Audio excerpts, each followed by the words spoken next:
All right, everybody. It is Steve, the Rogue Scholar, and you know what?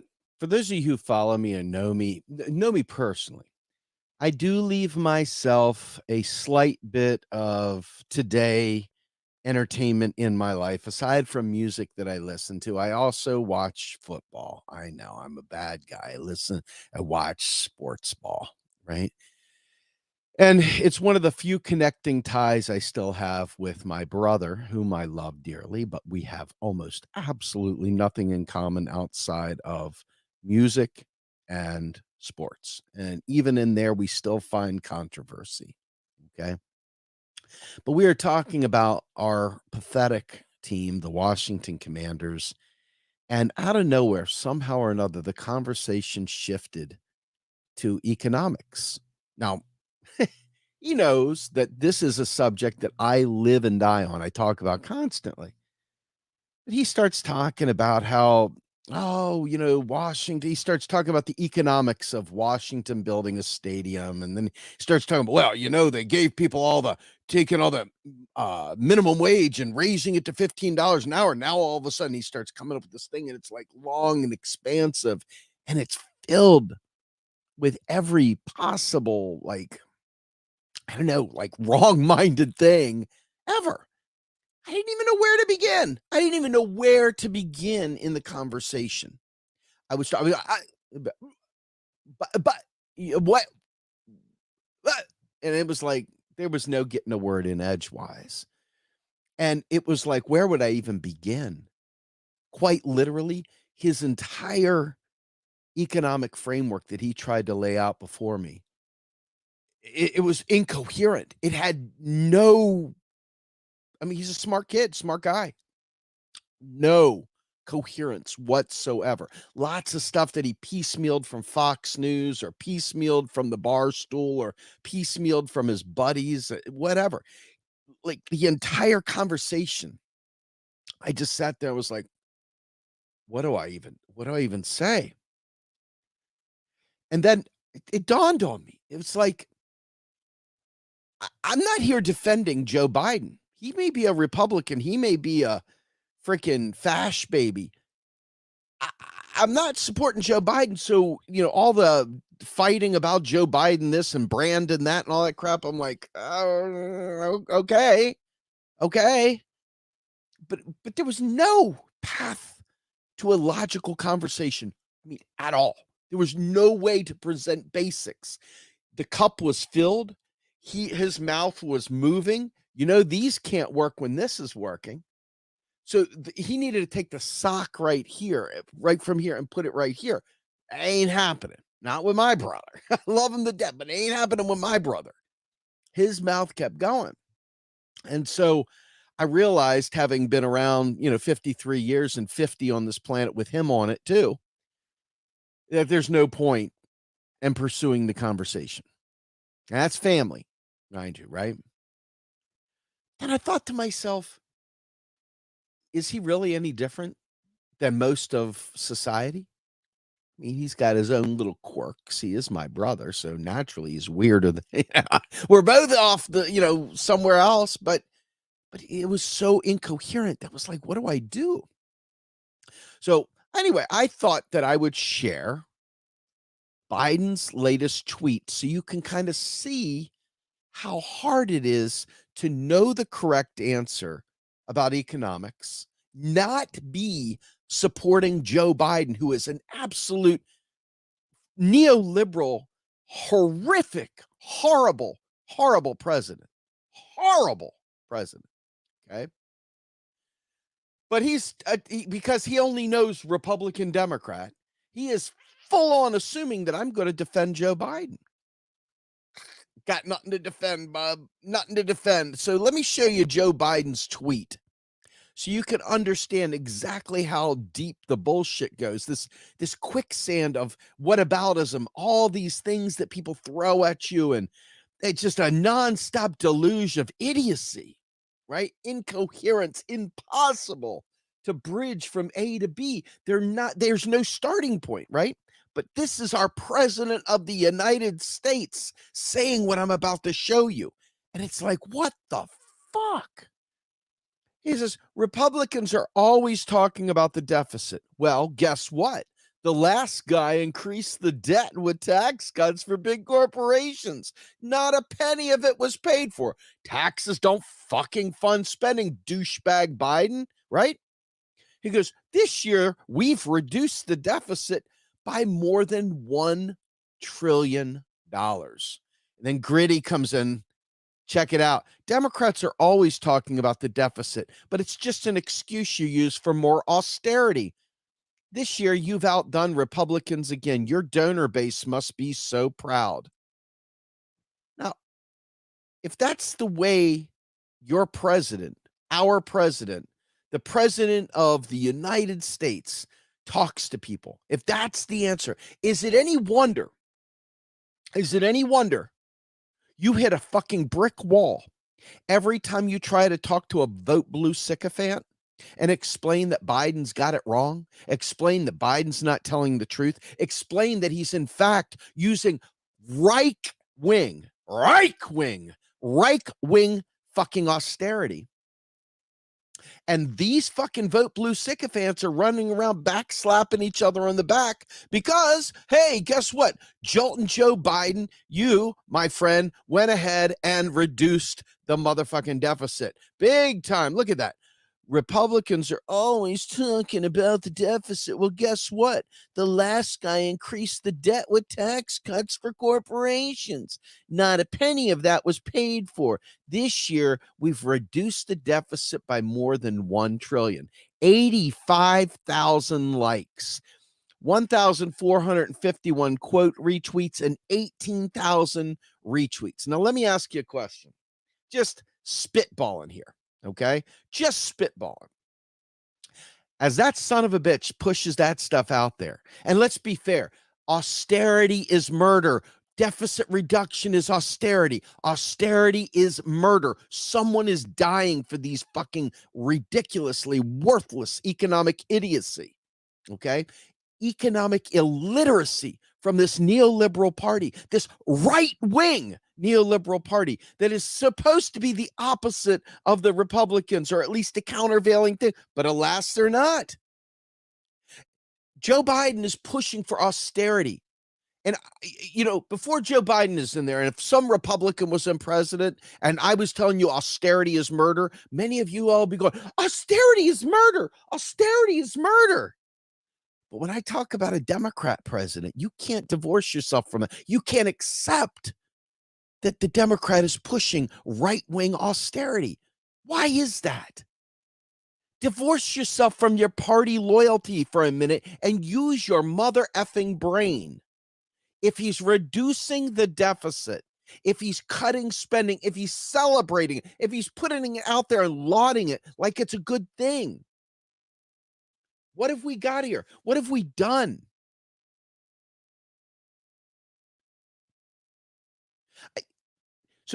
I say this because every answer that I would have had for my little brother would have been a bumper sticker.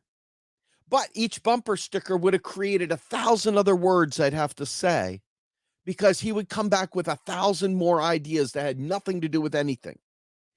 We've done this before. We've done this dance, the two-step, we do the Carlton.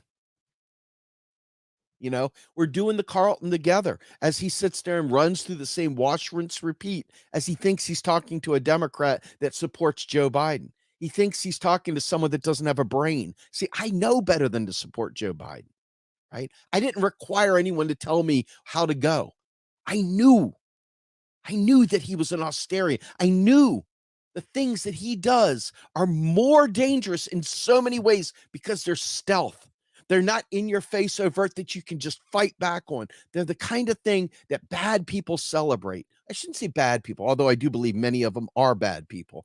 There is a ignorance, a quicksand of intellectual ignorance that is just sucking us all down. And see, I do an hour-long show, Monday, Wednesday, Friday.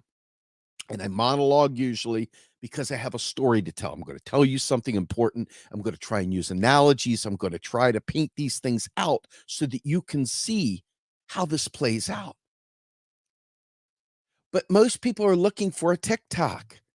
And the answers for the things that are most important are not going to fit in a TikTok. You'll get one little piece part, but then it opens up a whole freaking Pandora's box of other derpity derp derp kind of comments. Ridiculous comments they can say a stupid comment that is so ridiculous and so divorced from reality, but they can say it just like that. And they don't have to put any extra thought in, but it'll take you 10,000 words to explain why what they said in that derpity derp derp thing was wrong. And you know what? After the first 5 words you said, they've already checked out. They don't want to hear nothing about whatever you said past the 5th word because we have been stupid and dumbed down. And quite frankly, people are lazy as fuck. Lazy AF. A to the motherfucking F. Lazy brains, unwilling to divorce themselves and unplug from the matrix.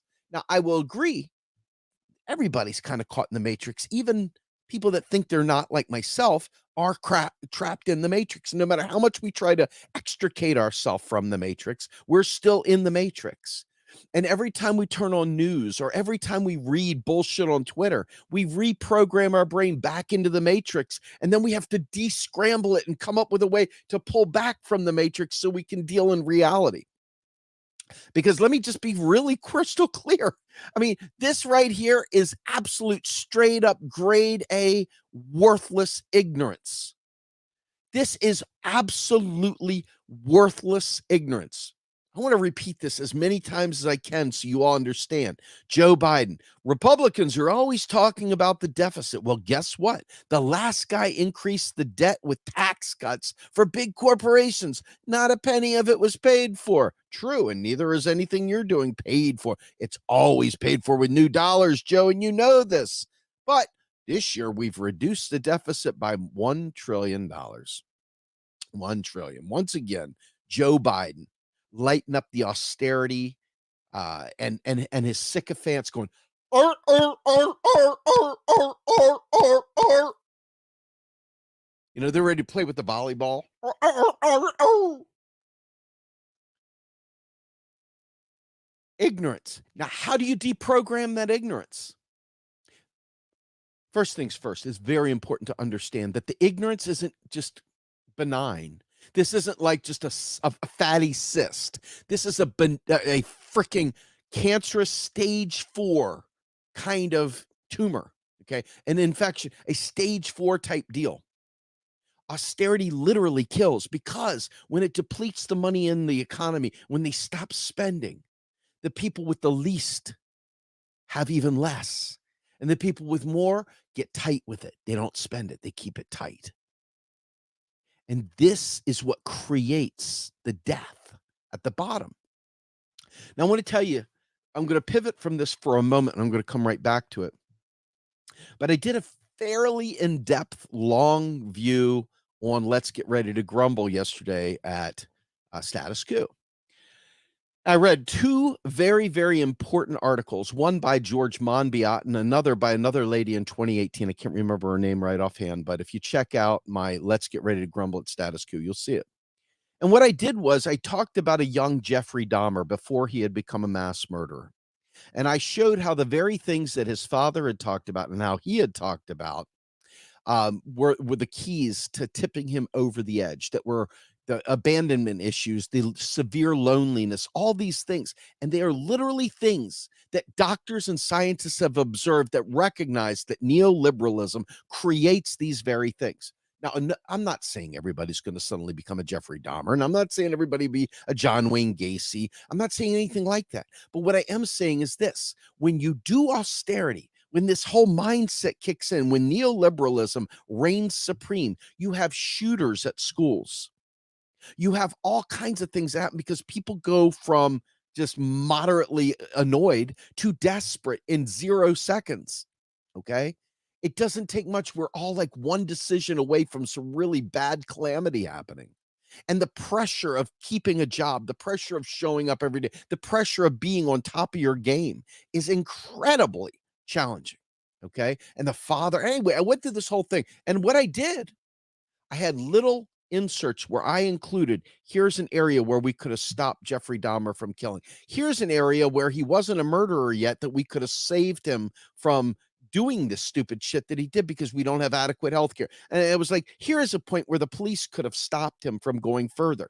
We failed at all costs, at all levels. But instead, guess what some bozos, some useless bozos did? Instead of understanding that I'm painting out using studies, and the entire video was me reading those articles out loud and filling in some gaps in between. You realize out of that, some of the people took from that I was sympathizing with a mass murderer, that I didn't care about black and brown people, etc. This is the kind of worthlessness that abounds in society. This is the kind of idiocy, the freaking hole of knowledge just completely wiped away. Because once again, I'm saying I want to prevent new serial killers. I want to prevent new mass shootings. Oh, but we just top the guns. Okay, well, what gun did Dahmer use, folks? What gun did Dahmer use? And homeboy killed 17 people. Okay, he didn't use a gun. He went ahead and chloroformed them, went ahead and drilled holes in their head, ate them, killed them, did whatever. But he wasn't trying to hurt them. He was trying to have sex with them. He was trying to cuddle them. He was trying to spoon with them. He wanted friendship and love, and the only way he thought he could get it was with dead bodies. He was a paraphiliac. In any event, the father was a workaholic. He loved his son. See, this is the thing. The father loved his son. But the father was constantly out and about, and he was abandoned for months during the summer in his home, had no one there taking care of him. His mom left, his dad left, everybody left. And I'm trying to say, hey, he hasn't committed murder yet. He's still not a murderer yet.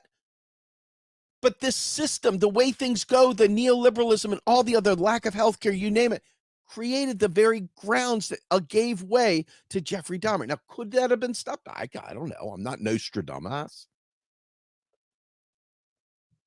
But instead of people paying attention to what I was saying, and it's documented, it's clear. It's not like, I wonder if. We're in a society where neoliberalism creates mental illness. So how do you have that conversation if it doesn't fit on a TikTok or a bumper sticker? How do you get someone past the, ew, but he did these horrible things, to, yeah, but how do we prevent people from doing these sorts of things? Everybody was being cute and thought they were having, but in fairness, I want to be crystal clear. The vast majority of the people that listened to it didn't have those issues. Mass majority were like, oh my God, this is super powerful. Oh my God, this is so well done. Oh my God, this is great. So there are people out there with a brain. But there was people out there that didn't know, and they didn't care, and they didn't listen to the whole thing, which was quite evident, because they had things to say, ignorant things to say, okay?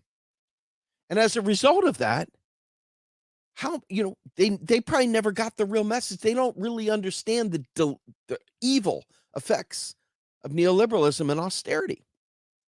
And so, why am I saying this? Let me show you this again. This is your president. Republicans are always talking about the deficit. Well, guess what? The last guy increased the debt with tax cuts for big corporations. Not a penny of it was paid for. Hey, Joe, you run a country that's a monetarily sovereign country. You create currency every time you spend, but you know that because you're president. But you're an asshole. You're horrible. You're a murderer by proxy, by policy, etc. You're an imperialist. You're scum. You're right wing. You're not a lefty, and you are not a progressive. And anyone that said you'd be the most progressive is lying. Lying, Joe. You're a liar, Joe Biden. Okay?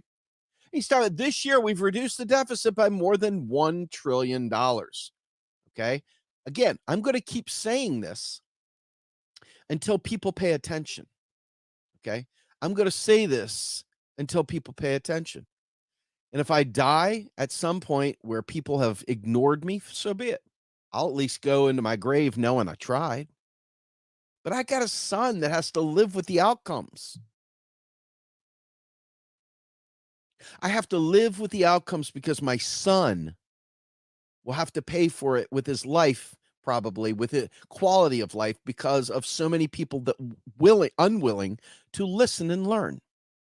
Instead, they're out there celebrating Joe Biden's deficit reduction. Deficit reduction instead of spending heavily on healthcare. Why is that? Deficit reduction because they're not spending on ending student debt for real. Why is that? Deficit reduction because you're not focusing on a Green New Deal for real, a real Green New Deal, not this bullshit handout to electric vehicle manufacturers, okay? Not that kind of shit. So where is the champion? Where is the champion?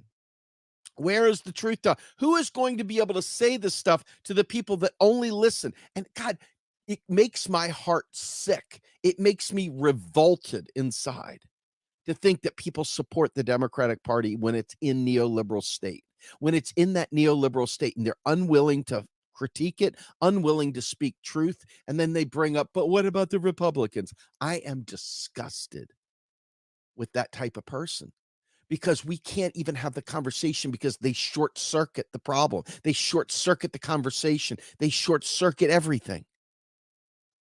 Now, I had a friend reach out to me saying, hey, my friend, a friend of a friend of a friend, my friend has a child with autism in Florida. And we would like to know, or Louisiana or something like that. And wanted to know where the services, how to get help in advocating. And I got to tell you, this, you'll see how this ties together.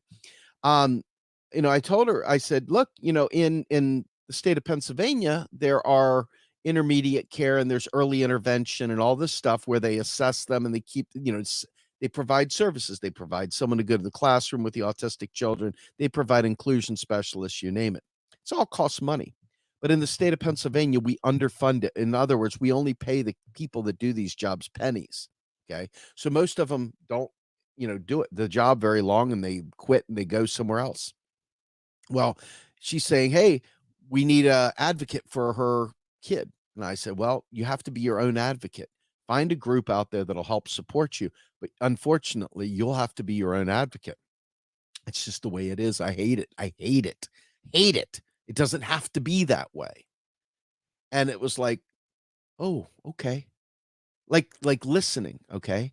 But the average person won't listen to that. The average person's going to say, well, why don't they? And it's all this moralization stuff. Well, we should this and should that and should the other. But the intellectual conversation that goes into understanding the system and how the system can be changed, how aspects of it can be altered or completely scrapped and started anew, right? If something's not working, you have to change something. Okay. Well, it's clear that the champion, Joe Biden, okay, Joe Biden is not going to be primary during the presidential election. And, Bernie Sanders is talking about his good friend. I don't know whether or not he'll run against him or not. And even if he did, okay, what does that change in the grand scheme of things? Everybody still believes all the wrong things. Everybody still believes all the wrong things.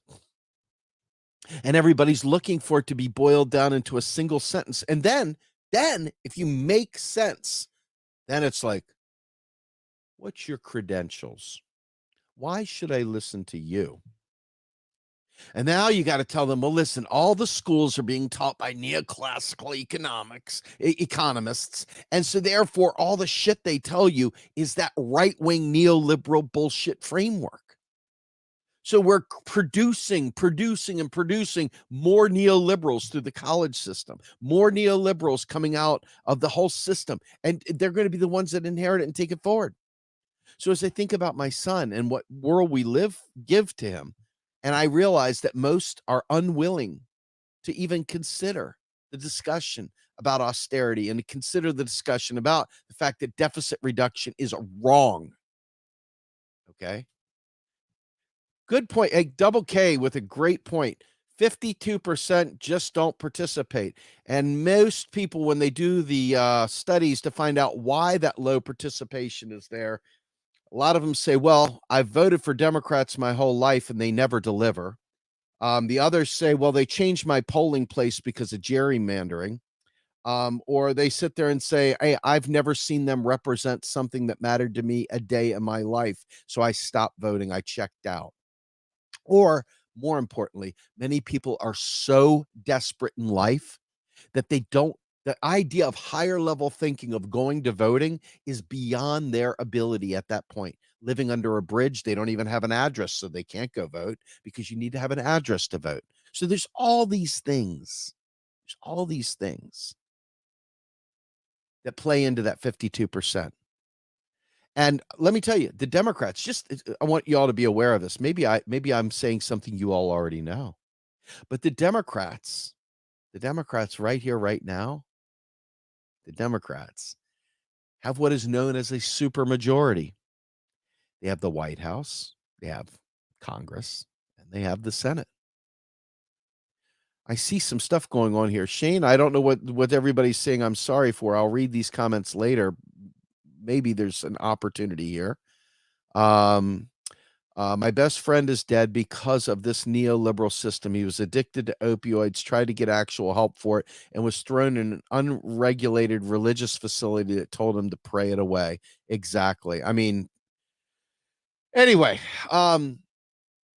that's horrible. Even in recovery centers that are focused on the 12 steps with spirituality, and even those that I've seen because I'm in recovery myself, with religious, usually they know that it isn't just about praying it away. In fact, they're very specifically not, because there's 12 steps, and 12 steps never goes that way. So I'm always concerned when I don't see facilities and stuff like that do the necessary things. But all these things crop up because we don't have the funding, and because neoliberalism's goal is to literally eradicate the state, or make the state only subservient to corporations, corporate interests. The state doesn't interfere with corporate interests. Okay. And so as a result, it's important to understand that without change, without us finding a way to communicate with one another so where we can make progress, it's going to be a real motherfucking challenge. Literally, we titled this the intellectual quicksand, because as soon as you bring up one thing, you get, what about this? What about that? What about the petrodollar? What about the confidence in the dollar? What about printing money? What about inflation? What about My brother talked about how ultimately, if you look over there at I'm going to screw this up, but I'm just going to say it. If you look over there at the guys and gals getting an increase in pay, okay, that it's causing inflation and it's causing people to be laid off, and repeating the same nonsense about automation stealing the jobs away. Folks, automation has always taken away jobs. And thank you, Double K, for the double punch there with a 49.99 super chat. Thank you so much, Double K. Appreciate you. But without having an understanding of what exactly causes inflation, people just start speculating. They just start coming up with shit, right? You never hear anything about inflation being caused by the CEO taking out millions upon millions upon millions of dollars from the corporation. You never ever hear about inflation that way. You only hear about inflation when they talk about paying the workers a fair, livable wage. Do you ever notice that? Have you ever noticed that's literally the only time? Have you noticed that they don't ever talk about inflation when it comes to spending on the war machine? The minute you talk about healthcare, you talk about school, or you talk about anything else, it's immediately inflationary. See, how do you have a conversation? And so this intellectual void is there, because when you talk to a vote blue sycophant, they're not listening to you about economics. They're not even conversating with you about economics. They're in vote blue protect mode. They're in vote blue protect mode. Okay. If you think about what I'm saying, they're not hearing anything you're saying because they're in vote blue protect mode. Okay. Vote blue protect mode. And when vote blue protect mode is kicked in, you can't penetrate that bubble. You cannot penetrate their thick skulls. And mind you, I'm saying Democrats, I'm focused on Democrats. Why? Because never once has a Republican told me they're going to fight to the end with me for a Green New Deal. Never once has a Republican told me that they are absolutely going to stand arm in arm with me and fight for a just transition or a federal job guarantee. Never once has a Republican stood up and said, hey, I'm for single payer health care. I'm for universal health care. I'm for a national health care service. Never once. I've never once heard them talk about price controls or capping or collaring commodities or anything like. I've never heard them do any of that stuff. All I've ever heard is bullshit. Okay. So I don't even look at the Republicans. Why? Because I already know. But the Democrats, you've been told, I've been told, the only thing we can do is vote blue no matter who, right? Well, I look and I say, well, sir, ma'am, I'm assuming you have some great intellectual ideas. So let me look at this vote blue thing here. Let me take a peek at it and see what it says. Oh, shit. Let me read what vote blue means. Republicans are always talking about the deficit. Well, guess what? The last guy increased the debt with tax cuts for big corporations. Not a penny of it was paid for. This year, we've reduced the deficit by more than $1 trillion. Right? 1 trillion. You can almost see what's his name?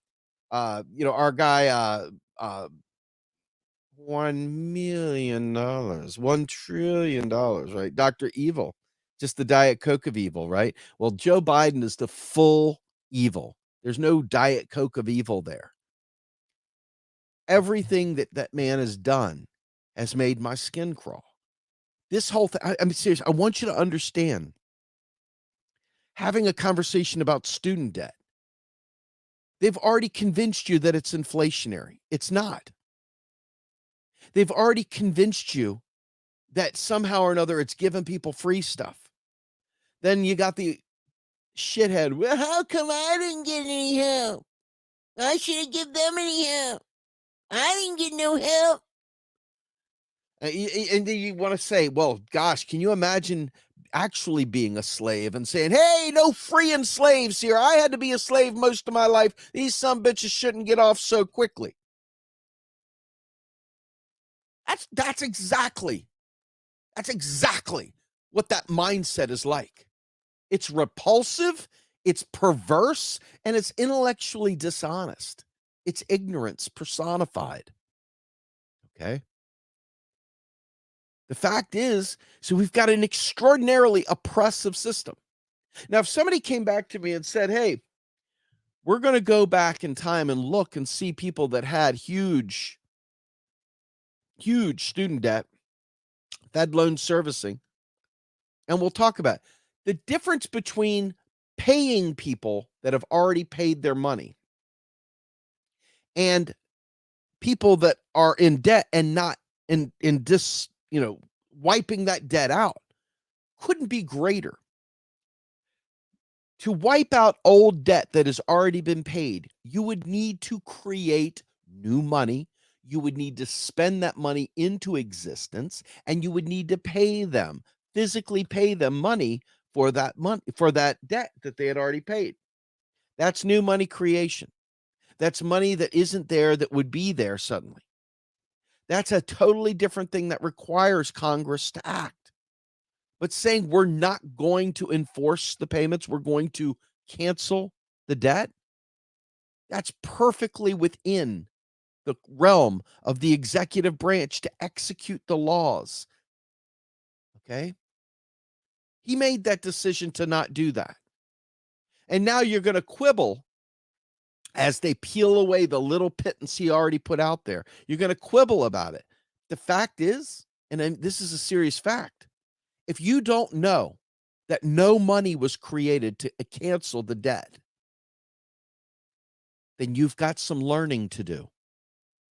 If you don't understand the difference between canceling existing debt and paying back someone for debt they already paid, if you don't understand the operational difference where on one hand, Joe Biden has the executive authority to cancel that debt as part of executing that law. Whereas over here, it requires Article 1, Section 8 with Congress to spend new money, to write a bill, to spend new money into existence to pay back those people. If you don't understand that, you've got some learning to do. You've got some learning to do. Okay. But this is the problem. How do you identify someone that's willing to have a conversation?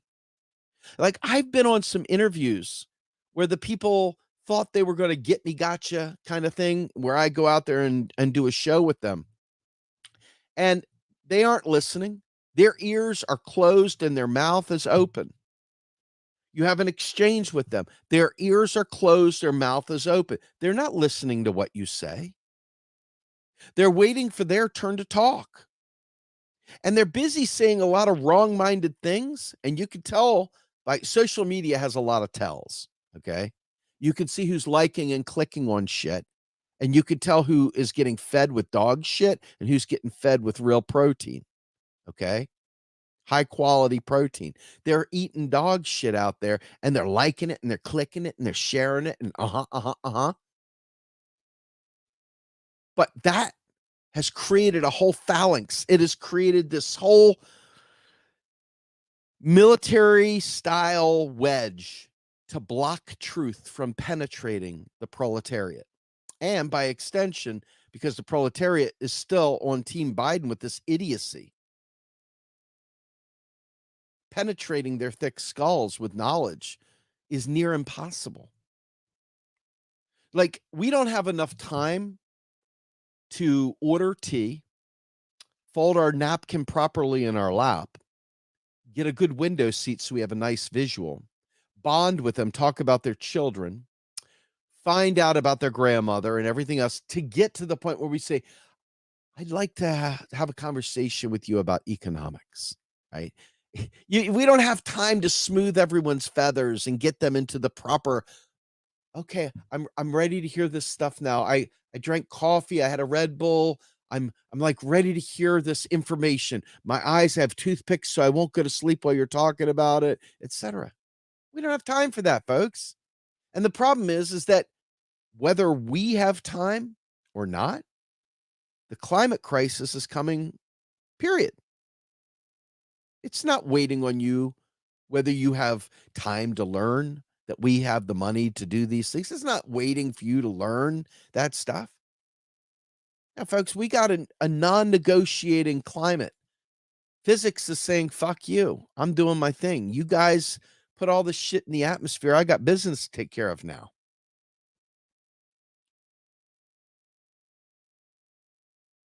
Yeah, Carpe Diem's got a great comment here. It's like the decision literally impacts sectors of the economy. These young people will probably never buy homes. It's absolutely correct.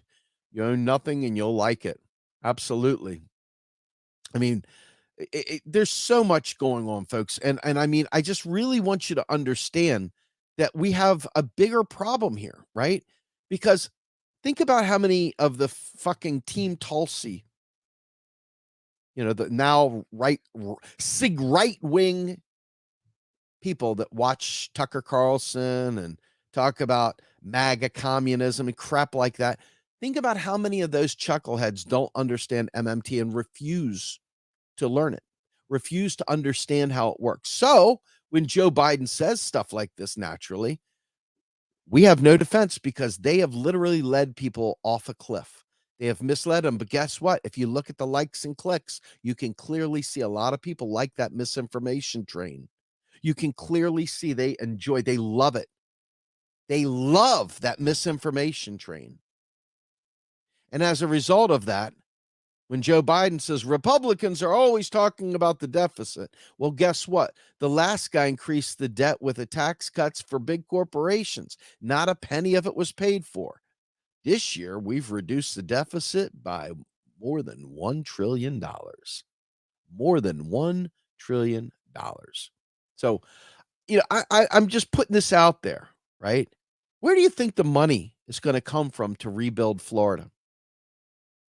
Now, I can tell you right now, federal government has no constraints. Which it could go in there. It could literally rebuild every aspect of Florida right now. It could literally build a seawall around to prevent massive surges from coming inland. It could do so many things.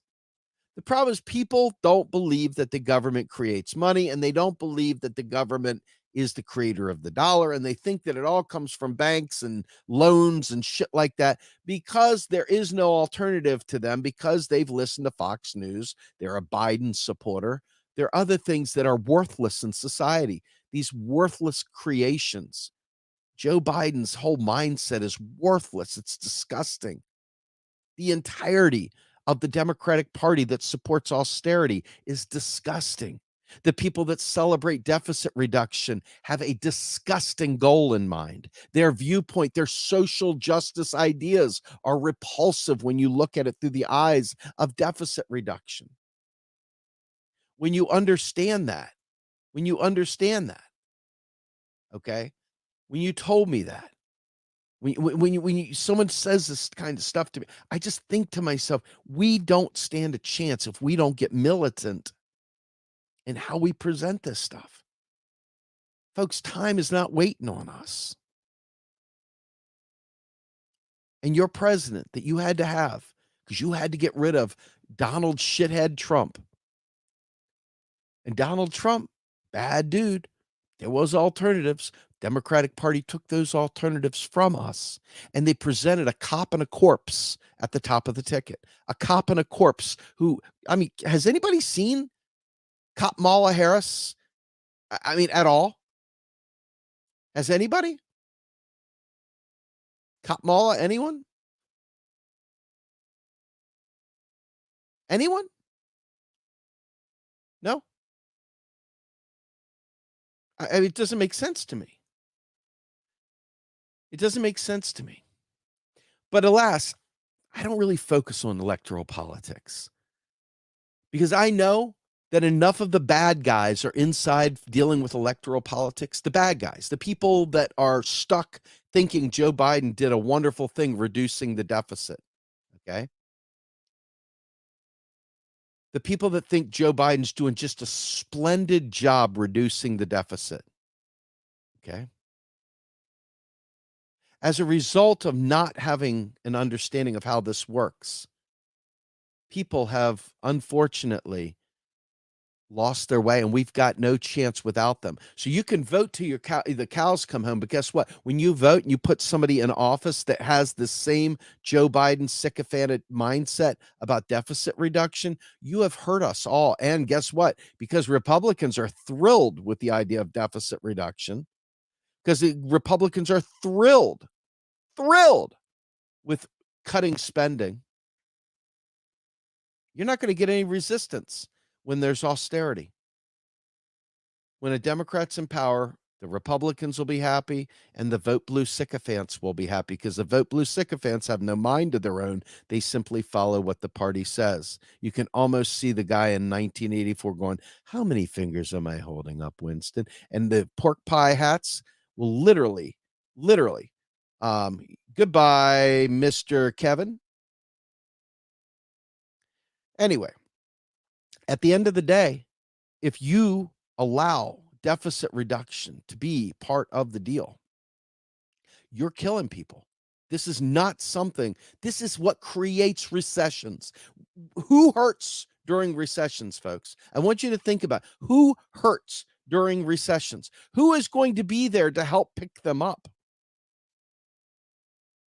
Who? Who helps? Who is there to help? Who is there to help?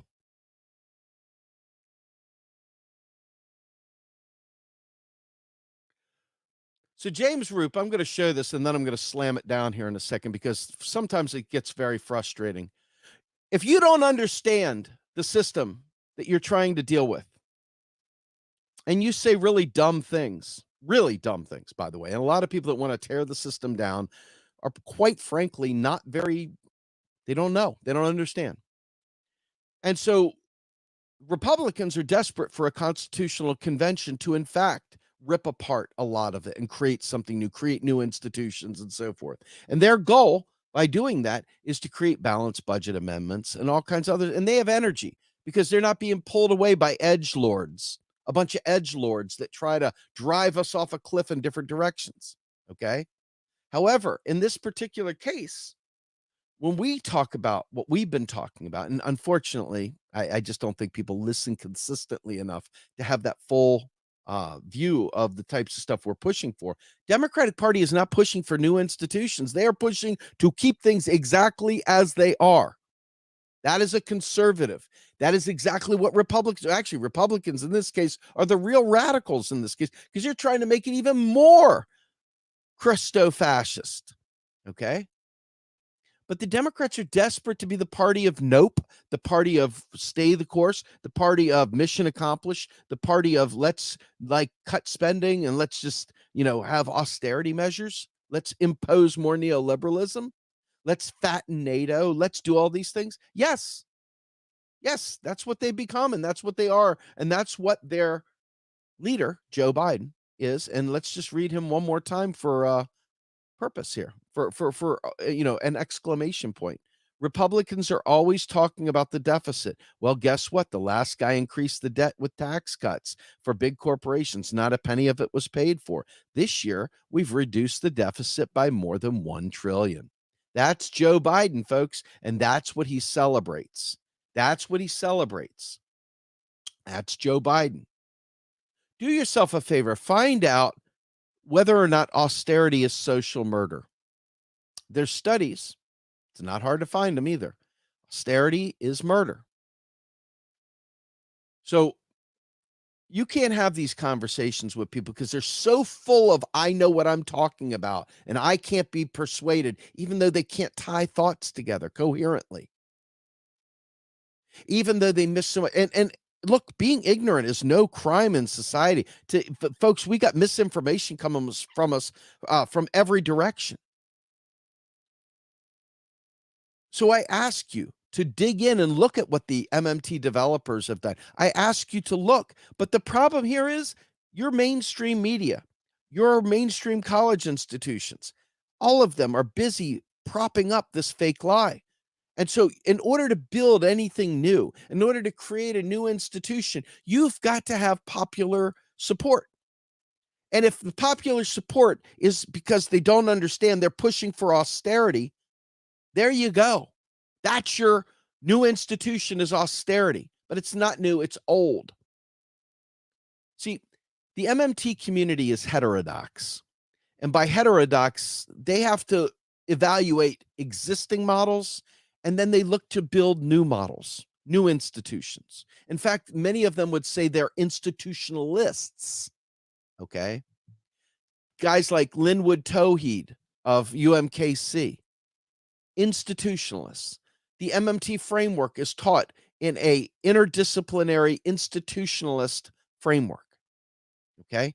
So we're already aware that new institutions need to be made. Okay. But unfortunately, we see people sharing the clickbait of these trash sites that literally don't say any of this. I mean, some of them Tulsi-crats are out there still repeating lies that they're spending money, they're printing money. They're printing money and creating inflation. That's the Tulsi-crats. They're out there pumping that right-wing narrative. How do you get past their echo chamber, first of all, filled with people saying, yeah, they're just printing money and destroying society? How do you get past that? I don't know. I don't know. Because every step along the way, you've got these hoity-toity, pinky out, teacup liberals, limousine liberals, people that are in high society, whose ears burn at the very thought of someone less than them speaking boldly outwardly about the changes that need to be done. And because of that, we're fucked. And quite frankly, people find it sexy to be on board with what the rich people say, with what the high society people say. They're willing to ride that puppy out. Oh, Joe Biden? Oh, sure. Well, sure. I know that we know that that deficit reduction is austerity, but you know what? And they've bought into the bullshit. They push that away and say, "Oh, no. We gotta support the party of austerity We've got to support it full-throated, whether they put up a freaking corpse, a cop or not. Corpse and a cop. So, voting is highly overrated in my opinion. I'm going to do it. I don't always know why, and I always usually don't know for whom, because anybody you vote for is trash. Even the quote unquote progressives are busy pushing garbage, and the leftists, the people that really support the stuff I support, they can't be bothered to learn how the finance system works. They're too busy talking about something 300 years out front or 119 years behind. And a lot of them are edgelords, so they end up focusing on Rothschilds and private Federal Reserve. And so you're stuck with another myths and legends that you've got to get past just to make an inch of progress. And you're the edgelord because you understand the way the system works. You are dealing with the truth, and they are busy telling lies from the fire pit, from the bar stool, myths and legends.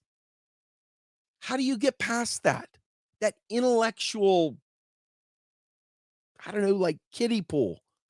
It's like the kiddie pool of intellectualism.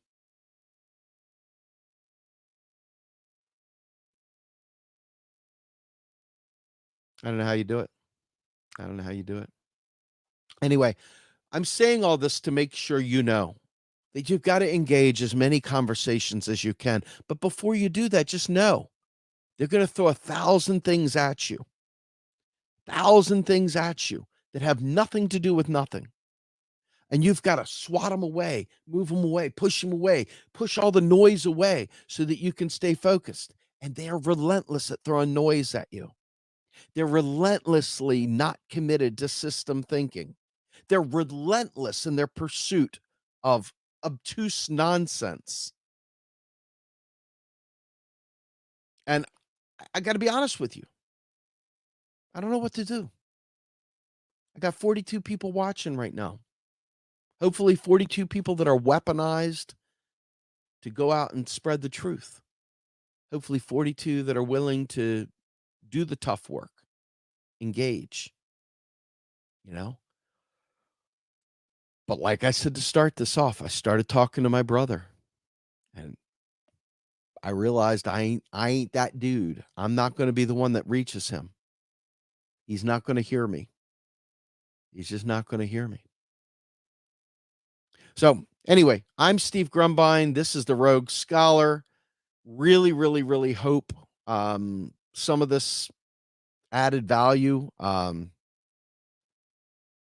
Really, really like to see as many people as possible advancing this out there.